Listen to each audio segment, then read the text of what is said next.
Es que acaba de entrar en el estudio un buen amigo común al cual he mencionado. Póngase los auriculares, doctor, por favor. Póngase los auriculares porque tenemos al doctor Polo, que está en Palma de Hombre, Mallorca. Hoy se inaugura, como bien sabe, doctor Vergés Emergén. Aquí está el doctor Hombre, Vergés, doctor Polo. ¿qué tal? ¿qué tal, Josep? Muy bien, me alegro de saludarte, Pepe. Lo mismo digo, Un placer. siento que no hayas podido venir, como me Sí, comentaste el otro día en sí, Barcelona, y lo mismo le digo a Ricardo, Sí. pero es un placer hablar contigo, es una grata sorpresa. igualmente. Sabes que te tengo mucho aprecio a ti y a todas las Emergen. O sea, les das a todos, al presidente, a la Junta Directiva y a todos los médicos de Emergen un abrazo fuertísimo. Que me hubiera encantado estar ahí en Palma y con vosotros, que estáis haciendo una labor brutal. Y además siempre apoyando a los pacientes, que esto es De muy lo que hablamos, importante. sí. Y nada, seguro que será un exitazo el Congreso, o sea que... 5.000 inscritos, doctor Bueno, Vergés. 5.080 ante notario. bueno, mira, Poca broma, ¿eh? yo tengo Muchas que... gracias, Josep. De verdad, mira, yo de Semergen hay muchas cosas que tengo que decir, pero yo diría dos o tres, ¿no? Que siempre me han llamado la atención, ¿no? Y que realmente os dignifica mucho, ¿no? Primero, lógicamente, pues la atención que tenéis con los pacientes y esto, que es muy importante, ¿no? Pero después también otra cosa que me ha llamado mucho la atención es el trato que tenéis a los residentes también, que es muy importante. Es decir, siempre realmente pues ves las aportaciones que hacen de comunicaciones orales, que es impresionante. Y después también esta, esta cosa que habéis hecho en las Emergen, que a mí me parece muy importante también, y es que el médico pueda investigar, ¿no? Es decir, esta labor de poder hacer doctorados, de que realmente se haga mucha investigación en primaria, porque en la primaria es una gran fuente de conocimiento, ¿no? Y entonces, el doctor Listerri y toda la junta directiva siempre habéis tenido el tema de que realmente de hacer investigación en primaria, no solamente hacer asistencia, que es muy importante, sino realmente, pues bueno, trabajar en esta línea de investigación para que el paciente pueda estar mucho mejor, ¿eh? O sea que esto chapó, ¿eh? De verdad lo digo de corazón, ¿eh? Me alegro que comente lo de investigación porque igual era un punto que debía de haber resaltado y desde que llegamos pues hemos potenciado. En este momento tenemos más de 20 proyectos de investigación en marcha, 25.000 pacientes incluidos y la investigación en atención primaria, como dice Josep, es fundamental. Una investigación en clínica práctica diaria, donde el paciente en su entorno, en su vida diaria, en su casa, no es lo mismo que un estudio clínico en un hospital, donde se exigen unas condiciones muy determinadas, y entonces hay que ver cómo ese medicamento, ese fármaco, y ese paciente reacciona y vemos la evolución con un tratamiento prescrito, y es ahí en la clínica.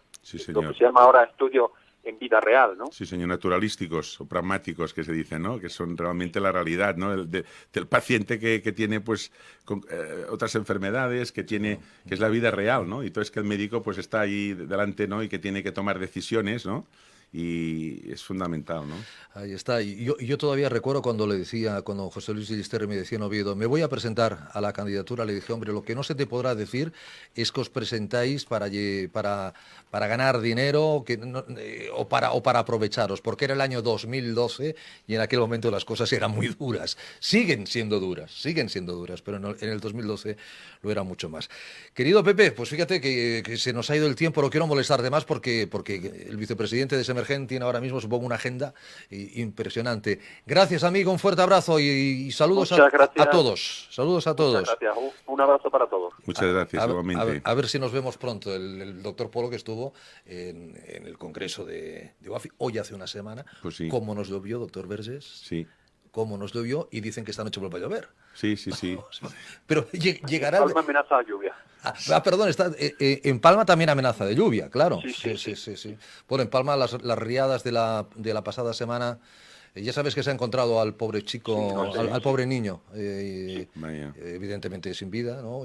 Pero pues lamentarlo, después de 8 días, muy cerquita de donde murió su madre. ¿Sabes? Que el agua la arrebató de los brazos de su madre, estaba bajo un montón de escombros, pero muy cerquita de donde encontraron a la madre. Esa es la trágica noticia de Palma de Mallorca, pero hay que mirar adelante y ahora es Emergen. Cuidaros mucho, Pepe, doctor Polo, un fuerte abrazo, insisto. Hasta pronto. Un fuerte abrazo, hasta pronto. Gracias, doctor Polo. Se avecina una buena... Tomás Molina fue uno de los grandes digamos, mediáticos, ¿no? Correcto. Del Congreso. Ahí estuvieron mano a mano con el doctor Vergés hablando de un estudio que a mí me llamó mucho la atención y me gustó tremendamente, el paciente predictivo y el paciente reactivo. Es decir, aquel que dice, mañana va a llover, o aquel que dice, uy, cómo me duele porque está lloviendo, ¿no? Exacto, sí, sí. ¿A qué conclusiones llegaron? ¿Qué le podríamos decir a la Pues audiencia a modo de resumen? Pues que el paciente tiene razón. Sí, como, Esto es como casi siempre, ¿no? O sea que hemos de escuchar los pacientes y realmente pues los pacientes notan que va a llover porque les duele la articulación. En este caso tienen artrosis, les duele. O sea, hoy hay personas Sí, que sabemos que esta noche va a llover y pues sí. que ya debe de estar diciendo uy, uy, uy. Y sí, sí. Y además es curioso porque lo notan 24 o 48 horas antes. Sí. Esto lo demostramos con método científico. Hicimos un estudio específico para esto que lo publicamos en una buena revista. Y que fue así una bomba, ¿no? Porque, claro, realmente pues había gente que lo decía, pero muchas veces los médicos no lo tomábamos en consideración, ¿no? Decían, bueno, esto puede ser que es verdad, pero no. Pero realmente lo demostramos, ¿no? Entonces es muy curioso porque además cuando empieza a llover les deja de doler, ¿eh? O sea, es una cosa... y después hay diferencias, porque, por ejemplo, y lo comentábamos con Tomás en el Congreso, con el señor Tomás Molina, que es un gran meteorólogo, Sí. y aparte es una persona que nos ayuda mucho a la Fundación, que siempre es un gran embajador nuestro. Además es un gran orador. Un gran orador. Es decir, la gente, claro, la gente de Cataluña, sobre todo, Sí. fíjate, es que yo saludaba a Loli Martínez porque ayer me envió un mensaje y dice, te oigo todos los días desde New Jersey. Loli trabajaba conmigo cuando estábamos ahí en Estados Unidos, con lo cual, para la gente que no es de Cataluña, Tomás Molina es uno de los, bueno, es el jefe de los servicios de meteorología de la Televisión Autonómica de Cataluña, TV3, es un crack.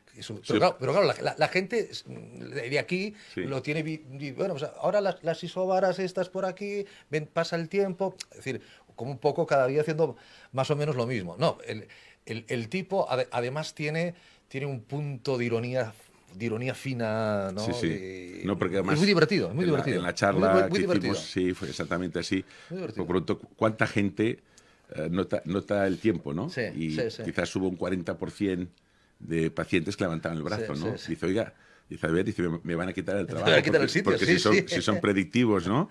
Él lo dijo en plan de broma, ¿no? Sí. Y realmente es así, sí, que es verdad, hay un 40% de personas que lo notan y les duele cuando llueve. Y también es muy curioso que salió en la reunión, porque hay algún estudio, por ejemplo, en Galicia, así como el área de Barcelona, sí que realmente está demostrado que concretamente la presión atmosférica es la que influye en el dolor articular. Y realmente cuando empieza a bajar la presión atmosférica es cuando el paciente nota el dolor, y contra más baja fuerte, más nota el dolor, y contra menos fuerte es menos nota el dolor. Curiosamente, claro, en Galicia se hizo un estudio, no igual, parecido, y las conclusiones fueron otras. Claro. Pero claro, salió el tema de que realmente en Galicia, claro, la lluvia no es como aquí, por decirnos mucho más, esa lluvia fina, general. Sí. Y el paciente está más acostumbrado, o sea que puede haber diferencias. Como Bilbao, ¿no? el chirimiri ese que va cayendo, ¿no? Exactamente. Claro, no puede ser lo mismo ese estudio en Galicia o ese estudio hecho en Murcia, por ejemplo. O sea, ha de ser muy distinto. Por cierto, está aquí el doctor Rosertales, los que están viendo, don Humberto, director médico de Medicentre. Bienvenido. Yo voy a intervenir si me lo Por permitís. favor, es lo que le iba a decir. Bueno, siéntase usted en su casa. Sí, no, es que la sinovial es barosensible. Exacto. Entonces, claro, los cambios de presión atmosférica los detecta. A mí la semana pasada, todos los pacientes esta semana, la semana pasada estuve fatal. Claro, todos estaban fatal hoy. Bueno, pero a toro pasado es más fácil, ¿eh? Sí, pero la semana pasada que hubo justamente los cambios importantes, porque la tormenta siempre es bajada de presión y tal. En cambio, por ejemplo, Irlanda, que siempre está bajo presión atmosférica, la gente no lo notan. Sí. Porque siempre está bajo presión, o sea, que no se nota. Es como Galicia, o sea, le coja la zona esta, que siempre estaban en presiones bajas, ¿no? Para contrastarle el Sáhara, que siempre está alto, pues ahí están siempre bajos, entonces, claro, no lo notan, no notan el cambio, y nosotros sí. Lo que sí hay una cuestión clarísima es que el cambio climático está llegando, ¿eh? Bueno, sí hay señales. No me digan que no, el calor que está haciendo cada año. Yo me hago mayor, que también, o cada año hace más calor, ¿eh? O cada año lo soporto menos, o peor. Yo creo que ya todo el mundo está de acuerdo que hay un cambio climático. Sí. O sea, los problema técnicos, es hasta dónde va a llegar. Sí, los expertos lo dicen. Otra cosa es que a veces a nivel político interese más o menos, pero, por ejemplo, el hecho de que hayan llegado dos huracanes cerquita de la península ibérica, ¿no? Nunca he visto esto. No ha pasado. De hecho, comentaba Tomás Molina que dijéramos en los mapas que hay, en los registros a nivel internacional, no hay un registro nunca de España en el tema dijéramos, de huracanes. No, claro. Nunca había pasado, o sea, había llegado un huracán, nunca. O sea, esto no está descrito, ¿no? En los últimos 30 años, ¿no? O sea, que quiere decir que ya han llegado 2, evidentemente debilitados, ¿no? Han llegado afortunadamente, 2, pero... y hubo uno que tocó Grecia, Sí. la zona del Mediterráneo, que no llegó a nosotros porque se fue hacia el continente, hacia arriba de Europa, pero tampoco era lógico, Sí, o sí. sea...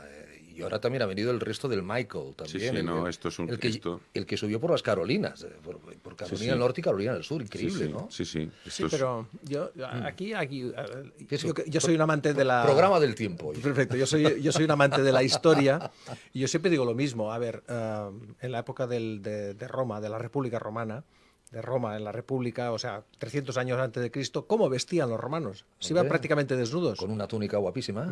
¿Por qué? Porque hacía mucha calor.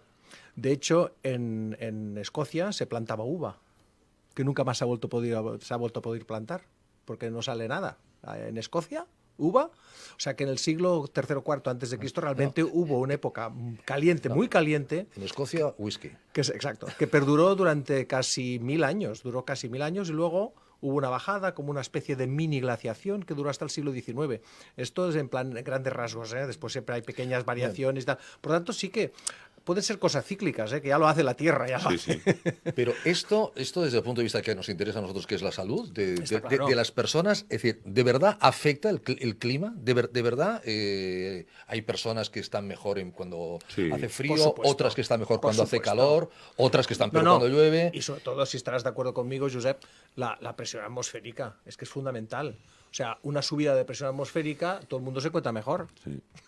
Y cuando baja, ¿Y cuándo sube la presión atmosférica? ¿Cuando llueve o cuando hace sol? un anticiclón. O sea, cuando hay buen tiempo. Cuando hay buen tiempo. Cuando hay O sea, buen cuando hay tiempo, buen tiempo la gente se encuentra mejor. Se encuentra mejor. Más animada incluso Bueno, también. eso sí, ¿no? Dicen que el invierno la depresión es... Sí. ¿Qué opinan ustedes, por cierto, del cambio de hora? Que dicen, vamos a poner un solo cambio horario que estaría muy bien. Yo escuché al doctor Vergés porque yo tengo mi opinión muy personal al ¿eh? respecto. O sea que está muy bien esto de cada 6 meses ir cambiando todos los relojes. Yo no estoy de acuerdo. Bueno, muy bien, me parece estupendo. No, Nunca he pero- estado de acuerdo en que los vayan cambiando. o sea, Para mí creo que es un sea, error. En uno. Pero Uno y claro, punto. ¿cuál es el uso horario, no? Porque si nosotros vamos a Italia, Greenwich. si nosotros vamos a Italia a las 4 de la tarde es de noche. Puede ser. Y a veces a las 3:30, según el día. Bueno, aquí en Barcelona también sí está nublado también. Pero ¿hemos de vivir pendientes más del sol, doctor Vergés? Sí, yo creo que sí. Por Yo temas creo de que salud sí. me refiero, ¿eh? Sí, yo creo que sí. Con lo cual vamos 2 horas por delante. Sí, otra cosa es el ahorro energético, que esto yo no tengo experiencia, y aquí, Estoy por lo que yo he oído y he visto, cada uno dice la suya. ¿Qué dice don Santiago Niño Becerra de esto? Que también Pues- estuvo en el Congreso. Pues es una buena pregunta hacérsela a él, ¿no? Hacérsela, pero yo creo que entre Pinto y Valdemoro Sí. no creo que el ahorro sea el beneficio, ¿verdad? Lo que sí que dijéramos a nivel médico, A nivel que médico. sí que puedo opinar aquí. Sí. Lo otro no tengo conocimiento, ¿no, Ricardo? Para poder decir si económicamente es interesante o no, el tema de la luz, esto no lo sé, pero a nivel Bueno, médico sí pero en cualquier caso es más importante la salud Por que la supuesto, economía. ¿eh? claro, Es decir, por supuesto. Imaginemos que sí, que ahorramos dinero, pero en cambio estamos fastidiando la salud de los pacientes. sí. Oiga, no me interesa, ¿eh? Sí, a nivel médico sí que vemos, dijéramos, esto está publicado a nivel de los niños, que notan diferencias, por ejemplo, el horario, Sí. después también las personas mayores también, o sea que aquí sí que hay diferencias, ¿no? El cuerpo, y además nosotros somos un poco como hablábamos, somos animales, ¿no? Es decir, Sí, unos más que otros, ¿no? Pero... Unos más racionales unos que más otros. racionales que otros, ¿no? Animales todos. Pero cuando tú cambias los horarios, el cuerpo es una máquina, lo nota.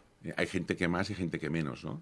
Y esto, por ejemplo, lo ves con el jet lag, ¿no? Por ejemplo, cuando tú haces un viaje largo. Sí, pero eso son más horas. Sí, Una hora, ¿no? Pero, por ejemplo, fíjate que la recomendación que haces cuando tú llegas allí es adaptarte al horario de allí. Sí, correcto. Y un poco lo que decías tú, de, por ejemplo, tomar el sol. Sí, O sí, sea, sí, sí. cuando tomas tú el sol, Sí. la gente mejora más del jet lag que la Sí, gente que no lo sí, toma, ¿no? sí. Por tanto, sí que hay, y de hecho en el organismo tenemos ritmos circadianos que pueden quedar afectados por estos cambios, ¿no? Entonces sí que hay, y sobre todo, por ejemplo, los pediatras lo hablan y lo dicen, lo ven, los niños, sobre todo los niños. Yo diría que los niños más pequeños, en mi experiencia, y los más mayores, los cambios de horario les puede afectar más. Por ejemplo, sobre todo se dice, es muy importante que la gente cuando empiece su actividad laboral lo haga ya con luz solar. Es decir, no entrar en el lugar de trabajo, no entrar en el colegio de noche todavía. Eso parece que los biorritmos hace que la persona no rinda al 100%, ¿no? Los suecos lo tienen claro. Bueno, pero también estarán acostumbrados, supongo. Sí, es eso, claro. supongo que es. Sí, No. tengo algún paciente joven que trabaja y tengo alguno que trabaja en producción y entonces hacen turnos. Entonces, 2 semanas de mañana, Bueno, 2 semanas de tarde, 2 semanas de noche. Eso es malísimo. Y dices, eso- bueno, esto no tiene que ser muy bueno. Muy bueno no es. Insomnio seguro que te provoca a la larga. Claro, es que más vale que te acostumbres a como animal, ¿no? Una costumbre, un protocolo, ¿no? Que siempre Sí. va siguiendo y esto da seguridad y da un marco, centra mejor a la persona, se puede concentrar mejor, seguro que médicamente está comprobado. Sí. O sea, los niños que llevan un tema regular, que más o menos duermen sus horas, que hacen tal cual, pam, pam, son mucho más eficientes. Sí. Está claro. Me gusta que sea un poquito hablar de esto porque efectivamente cuando se habla del cambio de hora se habla solamente de temas económicos, no se habla de temas de salud y hay otro tema. ¿Por qué nosotros no estamos en el uso horario de Inglaterra y de Portugal, por ejemplo? ¿no? Es el que nos toca. Es el que nos tocaría, Sí. ¿no? Bueno, estos son cuestiones, Bueno, ya las sabemos, son políticas. Son cuestiones de la Segunda Guerra Mundial, Políticas. Efectivamente, pero bueno, no tiene ningún sentido, Ningún sentido. que Varsovia sea la misma hora que Lisboa. Que Lisboa, no, que Madrid. No tiene ningún sentido por la... serían 2 usos horarios mínimo. Usted tiene clarísimo de que no lo cambiaría. Yo no, o sea, pero se quedaría con el de siempre con el que decidamos, pero siempre con el mismo. Yo no estoy de acuerdo en esto de cambiar cada 6 meses, que 1 hora más, 1 hora menos. Yo recuerdo cuando hacía guardias en el hospital que fastidiaba. A mí me había tocado. Hombre, cuando te tocaba una de menos está bien, ¿no? Porque te la pagaban y encima no la trabajabas. Pero, no sé, es una cosa. Yo creo que es bastante anacrónico. Desde mi punto de vista, y creo que no es bueno para la salud, yo opinaría, si me hiciesen votar, diría que no cambien, que elijan el que quieran y que no lo cambien. Pero yo elegiría el de verano.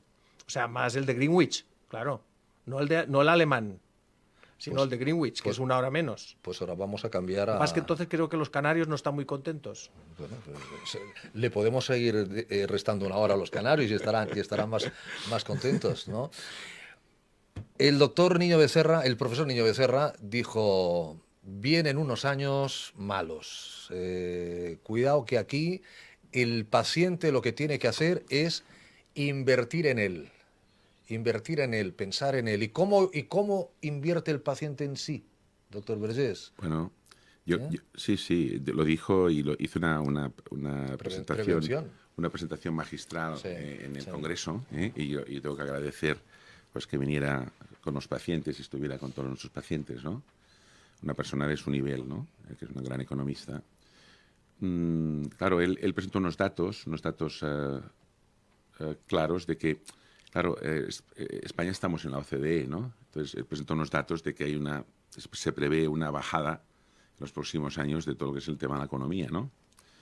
Y entonces, claro, si hay una bajada en el tema de la economía, pues puede también la salud poder quedar repercutida, ¿no? Las inversiones pueden quedar o paralizadas, ¿no?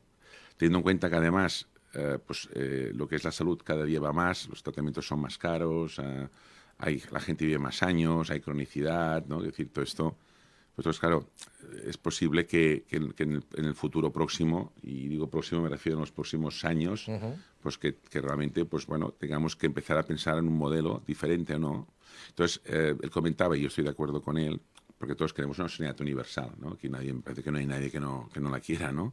El tema es pues que el paciente es muy importante de que conozca su enfermedad, que realmente participe en todo, que realmente tenga una autorresponsabilidad, ¿no?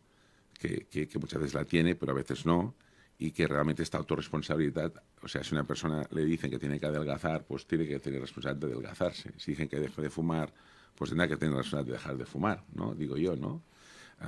Y esto pues muchas veces sabemos que no pasa, ¿no? Pasa que si a una persona decimos que adelgazar, tenemos que explicar cómo y tenemos que ayudarla a que adelgace, porque no es fácil adelgazar, y el que tiene que dejar de fumar, pues tampoco es fácil dejar de fumar. Tenemos que estar al lado de esta persona para que deje de fumar, ¿eh? Entonces, viene a decir esto, ¿no? Que realmente la autorresponsabilidad, y sobre todo una cosa muy importante que hacemos mucho en la Fundación, Ricardo, es la prevención. Es decir, la gente... O sea, es más importante prevenir que curar. Es un eslogan de los años 70, ¿no? Que todavía siendo actual. Es decir, a veces en la Fundación nos dicen, nosotros representamos a la gente mayor, que tiene artrosis, representamos a la mujer que tiene mucha artrosis, representamos a los deportistas, pero claro, es que también tenemos que representar a la gente que no tiene artrosis. Claro, todo el mundo. Para explicarles cómo tienen que prevenir, cómo genéticamente podemos saber si pueden tener problemas, cómo indicarles un ejercicio, cómo ver si tienen un morfotipo que pueden tener de problemas el día de mañana, ¿no? O sea, y ahí está la prevención. Y entonces esto es muy bueno, ¿no? Yo siempre explico el ejemplo, ¿no, Ricardo? De lavarnos los dientes, ¿no? De pequeño, que nos enseñan a casa, ¿no? Lavar los dientes para evitar el caries. Pues esto es igual. Teniendo en cuenta que los niños que nacen en Barcelona o en Madrid o en Lérida van a vivir 100 años, pues claro, esos niños les tenemos que educar a tener unos cartílagos y unas articulaciones que les permitan no acabar en una silla de ruedas, ¿no? Quiero decir, y digo todos mis respetos a estar en una silla de ruedas. Ni ¿no? acabar desdentado si no te lavas los dientes todos los días, ¿no? Porque a los 60 años se te van a caer. Acudir al dentista, hacer la prevención. Pues esto es lo mismo, ¿no? esto es exactamente lo mismo. Es la prevención, empieza desde la infancia, en el tema articular. Óigame, ustedes dos que se conocen muy bien. Y tanto. Estudiaron juntos incluso la carrera, ¿no? Sí, somos del mismo curso. Fíjese qué casualidades tiene la vida. Sí. Estos dos caballeros, que por cierto, al doctor Osertales le pusimos falta en el Congreso de OAFI. Sí, es verdad. Lo siento, pero lo tenía que decir. Tenía que venir, pero se me complicó tanto el día que al final eran las 11 de la noche y digo, ahora ya no voy. Anda que no le habíamos preparado ahí unos bocadillos allá, unos canapés, digamos, un vino, cava, después de trabajar, esto ya por la noche, por si viene el doctor Osertales, ¿verdad, doctor Vélez? No, por si viene don Humberto, ¿no? Lo siento. No se preocupe. Iba a decir, en aquellos años, que tampoco son tantos porque ustedes son muy jóvenes todavía. Primera volada, primer vuelo. Pero la mentalidad era distinta, es decir, la percepción de la medicina. Sí, bueno, muy distinta. O sea, no hace tantos años que comparado empezaríamos con ahora, por una. La primera, que anciano era a partir de 60 años. Sí. Y hoy en día no es así. Yo me acuerdo del querido Enrique Rubio, ¿os acordáis de Enrique Rubio? Sí. El maestro, el comisario, el maestro de los sucesos, de los timos, ¿no? Que tenía la timoteca.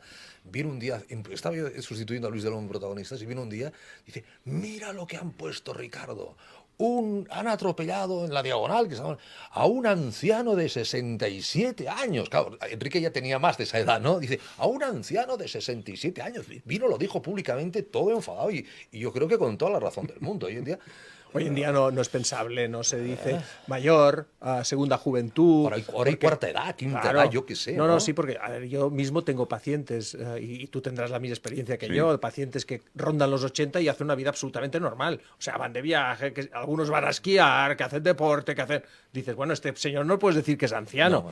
Anciano ya entendemos que es una persona que está con menoscabo, que ha perdido parte de su habilidad, que necesita ciertas ayudas, y ahora lo estamos viendo en personas 88, 87, 85, claro que hay de todo, ¿no? También te encuentras con alguno de 70 que está muy fastidiado por patologías múltiples, etcétera. Pero claro, la mayoría realmente con 70 años están magníficos. Claro, pero en aquel momento en que ustedes estudiaban, claro, la longevidad era esos 60 y pocos. Sí, la media... Entonces la visión sí, la esperanza de vida en distinta. aquella época podríamos hablar de 67, 68 años, ¿eh? Sí. Y ahora estamos en la esperanza de vida... 84, 74, 85. Sí. Y la tendencia es aumentar. Claro, es lo que dijo en el Congreso de UAFI el profesor Niño Becerra. Dice, bueno, es que a ver, el sistema de pensiones, cuando se crea... Está claro. ¿Por qué se crea? A los 65 años. No llegaba casi nadie. Porque es cuando la gente... O vivían 2 años más, que la gente decía, mira, se ha muerto porque toda la vida trabajando, además en la misma empresa... Era un premio. De hecho hay que verlo como un premio. Te daban el reloj de oro. No, era un premio. O sea, el que llegaba a 65 era un premio y dice, bueno, ya que ha llegado a 65 le damos la jubilación.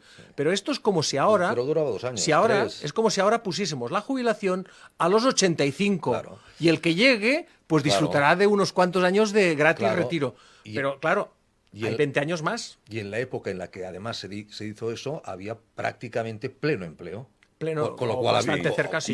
Y yo añadiría una cosa de cuando estudiábamos, no sé si estarás de acuerdo, ha cambiado una cosa. Nosotros nos formamos en el hospital del Valle de Hebrón, un buen hospital, y claro, ha cambiado una cosa, y relación médico-paciente. Sí. O sea, la relación médico-paciente, no digo que nuestra promoción era, dijéramos, de casi de mirarte al paciente así por encima del hombro, porque tampoco era esto, nuestros maestros sí que lo hacían, ¿eh? Sí. Es decir, nuestros maestros pues ya... El paciente no entiende. El no paciente sabe. era un sujeto pasivo, ¿eh? Y el médico era toda una... ¿no? Autoridad. Nosotros ya vimos otra época que era casi de igualdad, ¿no? Y ahora yo diría que hay un cambio tremendo, dijéramos, de la relación médico-paciente, porque el paciente, por muchas razones, pero esto lo hemos hablado muchas veces, quizás por el tema de la tecnología, tiene Internet. acceso al conocimiento, y entonces, bueno, y el paciente hoy en día, pues, quiere estar informado, en general, ¿eh? No todos, pero quieren estar informadas o informados, quieren participar en su proceso, y yo estoy a favor de esto, ¿no? Es decir, yo creo que, en el fondo, el médico, pues, esto que tiene que hacer, pues, es informar lo mejor que pueda, y estar al lado del paciente, hacerle entender que lo que recomienda es bueno, también estar preparado para que el paciente pues también pregunta y también sabe responder, ¿no? Y realmente ha cambiado mucho esta relación, y yo estoy a favor, quiero decir, de esta información. Yo coincido plenamente con él, plenamente coincido contigo. Y yo, en mi uso clínico diario, o sea, yo doy todas las explicaciones, que les quede claro, les doy páginas web que pueden consultar para que dicen, o sea, para que vean que lo que le estoy diciendo coincide con lo que van a encontrar y las posibilidades, tal, o sea, mucho más documentado. En la época, el médico decidía, esto es lo que vamos a... Este programa, bueno, ¿y por qué? Porque es el que no se le daba ninguna explicación al paciente. Usted tomes esto y venga dentro de una semana o dentro de 15 días. Sí, esto afortunadamente ha cambiado. Ha cambiado. Y ya te digo... Y mejor, yo creo que es mucho mejor. Mucho mejor. Mira, tengo una paciente, es una anécdota, que vino y dice, doctor, yo creo que tengo la enfermedad del IMES. Y yo digo, bueno, no sé, pues... pero ¿a usted le ha picado una garrapata o ha tenido algún contacto? Dice, no. Dice, pero la sintomatología que tengo coincide. Digo, bueno, vamos a ver. Había mirado internet, ¿no? Sí, claro. Y entonces la tuve en estudio como 4 meses y es que la tenía. Anda. Y la tenía. Al final la derivé al hospital clínico para que le hiciesen el seguimiento, porque, claro, además es compleja de encontrar por serologías y tal. Y yo empecé a hacerle serologías, no salía nada, empecé a hacerle pruebas, no salía nada, empecé a probar también algún antiinflamatorio, alguna cosa, no funcionaba, y fui subiendo de nivel y al final tenía la enfermedad del IMES. Digo, si el que mejor se conoce su cuerpo ¡qué es uno, fuerte! es el paciente, ¿no? Sí. Y fíjese, ahora estamos no solamente hablando de que el paciente tiene que reivindicarse, sino que nacen sociedades, nacen ya lleva 2 años, ¿no? O así, pensado y creado por el paciente. Es decir, totalmente. Todo un científico dice, no, yo... Y además, el doctor Vergés, cuando habla, se incluye dentro del grupo de pacientes. Pues sí. Es decir, no hablas como médico. No. Dice, nosotros los pacientes... Sí, porque todos somos pacientes, ¿no? Pero no, o sea que, los médicos y los pacientes... No. Los Todos somos pacientes, pacientes y aparte... hemos de escuchar y hemos de aprender y la gente te explica bien las cosas, ¿no? Entonces, y el paciente te agradece además que lo escuches, que lo trates, que lo aconsejes, porque la gente viene. Nosotros, yo siempre digo que en general los médicos somos los curanderos o los hechiceros, ¿no? Los chamanes modernos del siglo ¿no? XXI. Claro, entonces tienes que escuchar, tienes que estar por la gente, tienes que aprender, ser humilde. Y cuando digo ser humilde es reconocer nuestra ignorancia, a veces que no podemos llegar a más, pero entonces ser lo suficientemente inteligentes como para pasárselo este paciente a otro médico que sepa más, ¿no? Porque en la vida, dijéramos, todo el mundo tiene sus limitaciones, ¿no? Entonces a veces te encuentras con pacientes y dices, ostras, pues este paciente bien, no sé qué tiene, ¿no? Entonces a veces cuando hay la humildad, ¿no? De decir, oye, pues mire, yo realmente no le acabo de hacer el diagnóstico, pero no se preocupe, que le voy a mandar a otra persona de confianza que creo que también lo podemos diagnosticar. Esto es un acto... Esto lo hacemos, ¿eh? Que se tiene que hacer. Eso no, yo lo hago. Porque entiendes, y el paciente lo agradece, ¿no? Claro. Incluso a veces, por ejemplo, me vienen en la fundación, que tenemos muchos pacientes, ¿no? Y tenemos un voluntariado que habéis visto que es una pasada. Además, el doctor Vergés tiene su consulta también, tiene una habitación con su consulta. Hacemos perfectamente preparada. Visita solidaria. Por si hay que hacer una visita solidaria. La gente que venga tiene las puertas abiertas allí, ya lo saben, y lo hago con mucho gusto, ¿no? Porque qué mejor que ayudar, ¿no? Claro, porque en el fondo el médico es feliz haciendo de médico, claro. Sí. Y la verdad es que, pues esto, si sabes, pues ayudas, y si no, pues lo derivas a alguien que te pueda ayudar, ¿no? Y la gente es muy agradecida. Yo siempre recuerdo el doctor Bagué, se llamaba Bagué, cuando yo era pequeñito, que venía el médico a casa, venía con el maletín, y cuando decíamos, claro, que casi siempre el que estaba enfermo era yo, que era el pequeño, el hijo único, ya viene el doctor Bagué, parece que ya me encontraba mejor, y que ya todos nos encontrábamos mejor. Entonces venía el doctor Bagué, que además se le ponía un vasito, a veces hasta de vino, se le ponía el de agua, por supuesto, una toalla limpia para lavarse las manos, vamos, que viene el doctor Bagué, o sea, había que limpiar la casa, venía el señor doctor, que preguntaba, ¿qué? Alfredo, mi padre, que trabajando, estupendo, darle recuerdos.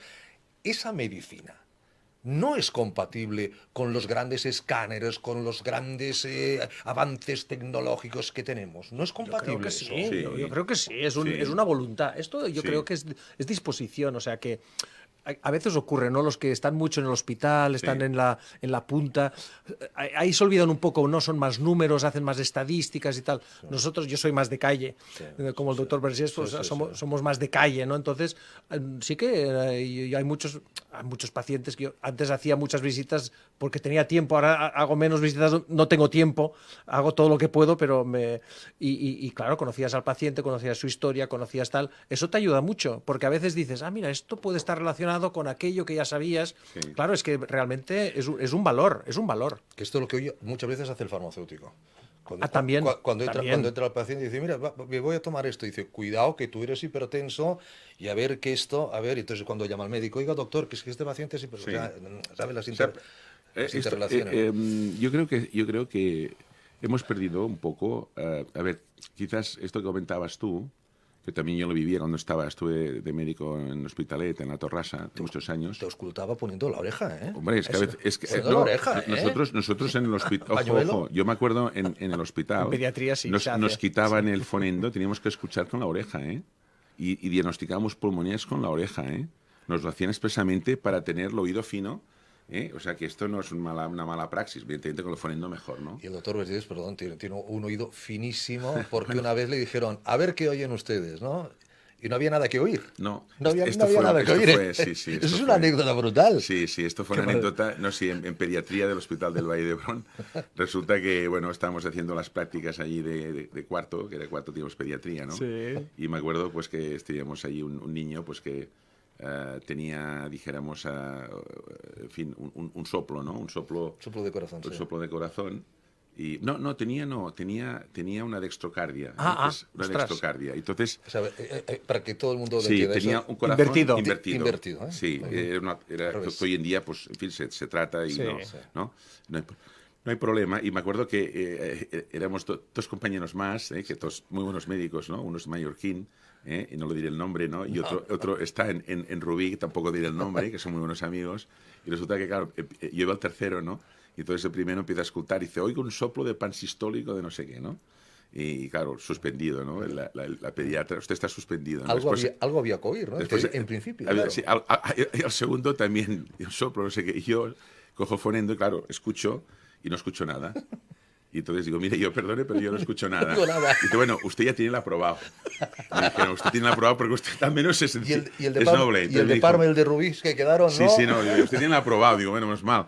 Digo, porque a ver, si no escucha nada, ¿por qué? ¿Dónde está poniendo usted el fonendo? Digo, claro. Digo, tiene que poner el otro lado. Y es que no es tocaría, ¿no? O sea que a veces el sentido común es una anécdota, pero bueno. No, una anécdota que yo me acuerdo que me la explicó hace años y ahora me ha venido a la... Pues sí, hay muchas de estas. Por eso es importante escuchar bien al paciente, atenderlo bien, ponerse en su lugar. Yo, por ejemplo, a veces con pacientes de la fundación, ¿no? Que voluntarios dicen, doctor Vergés, dice, mire, es que mi médico me ha dicho esto, ¿no? Entonces, claro, has de quedar bien con un compañero o una compañera. Claro. Y entonces, yo le digo, ¿y usted le ha preguntado si se lo haría a su madre?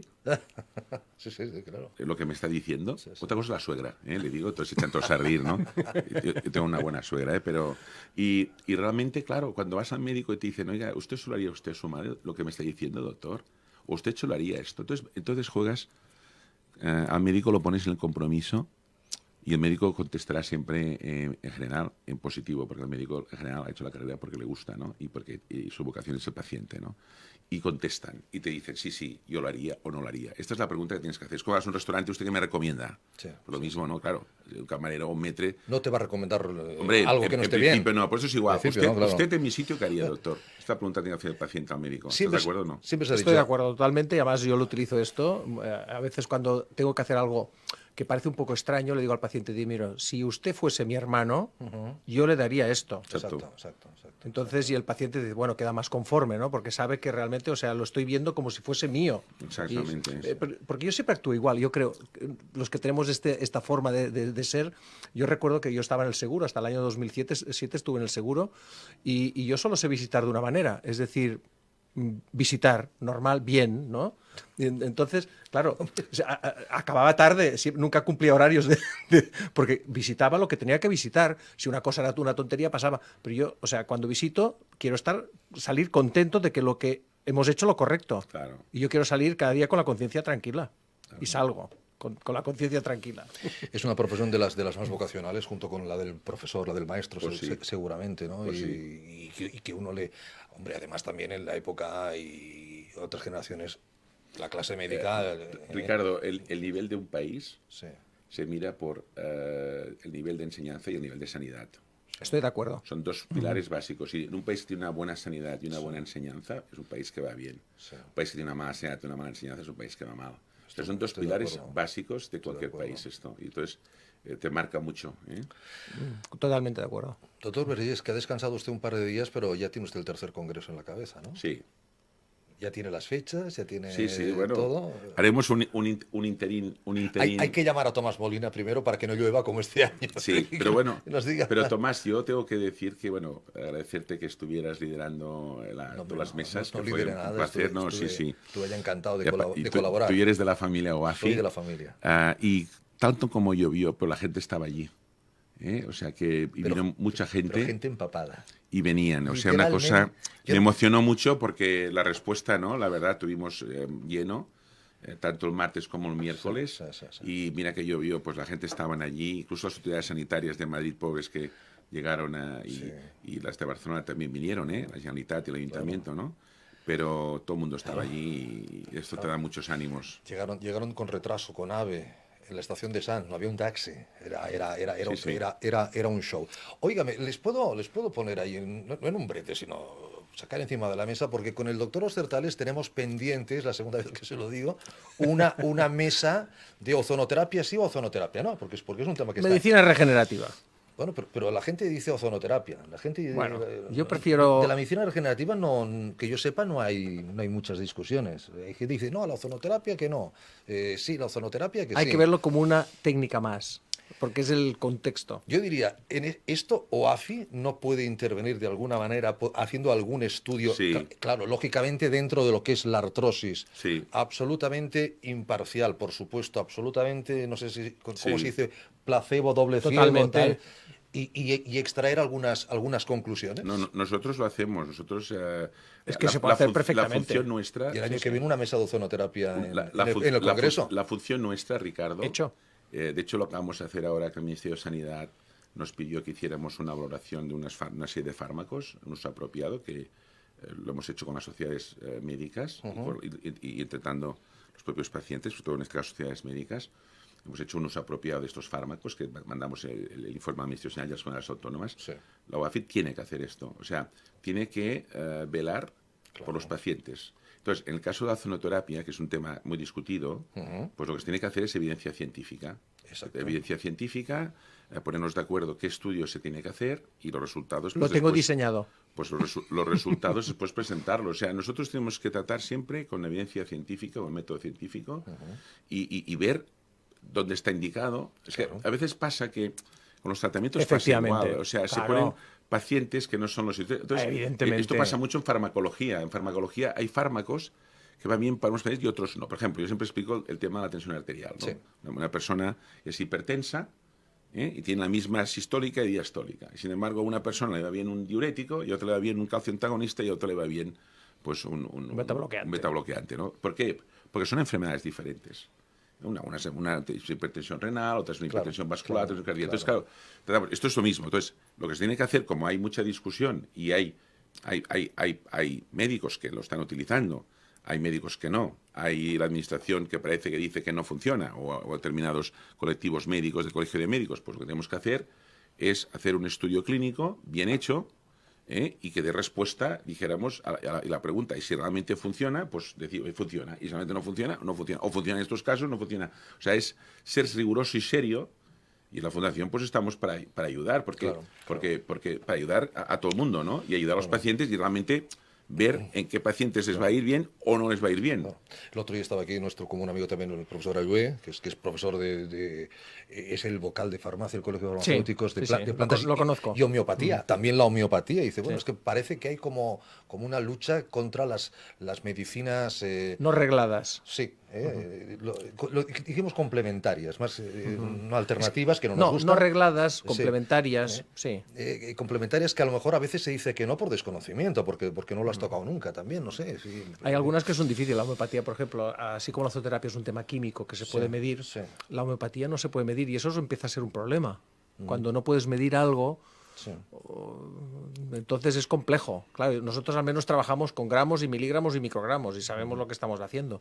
Pero claro, en la homeopatía yo siempre pienso que queda en el limbo de no poder medir, ¿no? Entonces, sí, ves buenos resultados, pero se diluye a la 15CH, a la 30CH. Ten en cuenta, dijéramos, por ejemplo, en artrosis, Ricardo, que el efecto psicológico, el efecto placebo, es muy alto. Yo he tenido experiencias con ensayos clínicos. Recuerdo uno que publicamos, que hicimos en Estados Unidos, que estuve como colaborador de la NIH. Hicimos un estudio con 1.600 pacientes, con un presupuesto de $15 millones que fue financiado por el gobierno americano, y estuve ahí dijéramos, como evaluador del proyecto. El efecto placebo en pacientes con poco dolor es del orden del 60% de eficacia. No está mal.